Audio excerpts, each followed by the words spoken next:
সকল ছাত্রছাত্রীদের আমি জানাই অসংখ্য ধন্যবাদ। যেভাবে তোমরা ডেকোরেশন করেছো, সাজিয়েছে ঘরটা, তাতে আমি খুব আনন্দিত হয়েছি।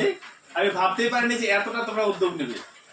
তো আজকের দিনে এই উদ্যোগটা নেওয়ার মূল উদ্দেশ্য ছিল আমাদের কি বলতো, হ্যাপি টিচার্স ডে, শিক্ষক দিবস। আমরা শিক্ষক দিবস মূলত পালন করি কার জন্মদিন উপলক্ষে? ডক্টর সর্বপল্লী রাধাকৃষ্ণনের জন্মদিন উপলক্ষে। তো ইনার জীবনীর কিছু বলি যে ডক্টর সর্বকৃষ্ণ রাধাপল্লী তিনি শৈশবে অন্তত মেধাবী স্টুডেন্ট ছিলেন। ভালোভাবে পড়াশোনা করার পর যখন তিনি অধ্যয়ন চালু করেন, শিক্ষক জীবন চালু করেন, তিনি বিভিন্ন কলেজে প্রফেসরি কাজ করেছেন। বিভিন্ন আমাদের ভারতীয় অনেক কলেজে তিনি অধ্যাপকের কাজ করেছেন এবং দেশ বিদেশে বিভিন্ন জায়গায় যার অধ্যাপনার ইনভাইটেশন পেয়েছিলেন। তো এই ডক্টর সর্বপল্লী রাধাকৃষ্ণের জন্ম হচ্ছে 1888 খ্রিস্টাব্দে 5 সেপ্টেম্বর। তিনি জন্মগ্রহণ ছিলেন ভারতবর্ষের তামিলনাড়ু জেলা, আমাদের দক্ষিণ ভারত, তাই না?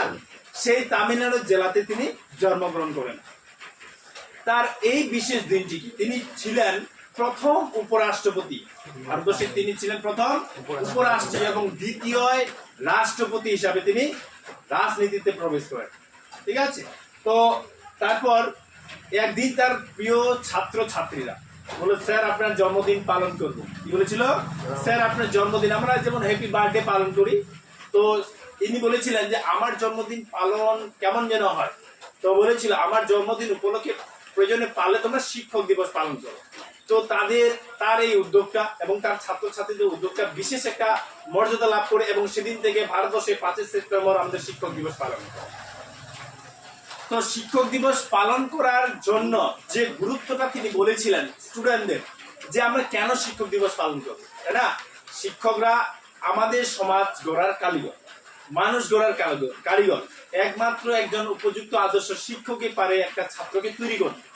হয়তো ছাত্রদের অনেক ভুল ভ্রান্তি হয় এবং ভালো রাস্তা এবং ভালো দিশা দেখান একমাত্র কারা? টিচাররা। তো তিনি এটাই বলতে চেয়েছিলেন যে আমরা যেভাবে শিক্ষকদের মান্যতা দিই, আমরা যদি শিক্ষকদের কথা মেনে চলি, হয়তো আমাদের ভবিষ্যৎ জীবন একটা ভালো দিকে পৌঁছাবে। আর যদি শিক্ষকদের গুরুত্ব না দিই, তাহলে আমাদের এই যে স্টুডেন্ট, আমাদের ছাত্র জীবন, সেই ছাত্র জীবনটা একটা ব্যাকগ্রাউন্ডে চলে যাবে, যে ব্যাকগ্রাউন্ডে কোনো দিশা দেখতে পাবে। তো শিক্ষকরা 3 ভাবে সাহায্য করে। একটা এডুকেশন, আমরা শিক্ষা দিয়ে সাহায্য করে, একটা দর্শন দিয়ে সাহায্য করে এবং ভুল ভ্রান্তি হলেও আমাদের সেটা দেখিয়ে দেয় একমাত্র শিক্ষক। তো বর্তমান সমাজে শিক্ষক এবং ছাত্রদের যে সম্পর্ক উন্নতি সাধনের জন্যই শিক্ষক দিবস, তাই না? এই যে বর্তমান সমাজে শিক্ষক এবং ছাত্রদের সম্পর্ক কখনো কখনো তলানিতে কিন্তু চলে যাচ্ছে। আমরা দেখেছি স্কুলে দেখবা কিছু কিছু টিচারদের সাথে ছাত্রদের মাঝে মাঝে দ্বন্দ্ব লেগে যায়, যে অমুক মানে কিছুটা ক্ষোভ, কিছুটা হয়তো অন্য কারণে। এই যে মতাদর্শ, তাদের মধ্যে যে বিচ্ছেদ, বিভাগ, এটা কখনো যেন শিক্ষক এবং ছাত্রদের মধ্যে না ঘটে। আর যদি ঘটে তাহলে একমাত্র লস হচ্ছে ছাত্রদের, একমাত্র লস ছাত্রদের। তো ইনার জন্মদিন উপলক্ষে আমরা কি করেছি? শিক্ষক দিবস পালন করেছি। তো এই শিক্ষক দিবস আমরা তাকে ফুল দিয়ে, তাকে ডক্টর সর্বপল্লী রাধাকৃষ্ণকে ফুল দিয়ে আমরা তাকে সম্বর্ধনা জানাবো। একে একে সবাই আমরা ফুল দিব। ফুলের সংখ্যা খুব কম, আমরা 2-1টা করে ফুল দেবো, ঠিক আছে? আর ফুল দেওয়ার সময় সবাই জোরে হাত তালি মারবো, ওকে? সবাই আসবো ফুল দিতে। আমি প্রথম দিয়ে স্টার্ট করছি নাকি?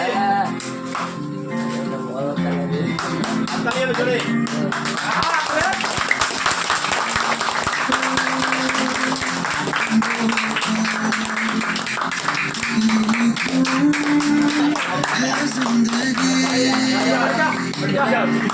इस प्यार को है सदियां का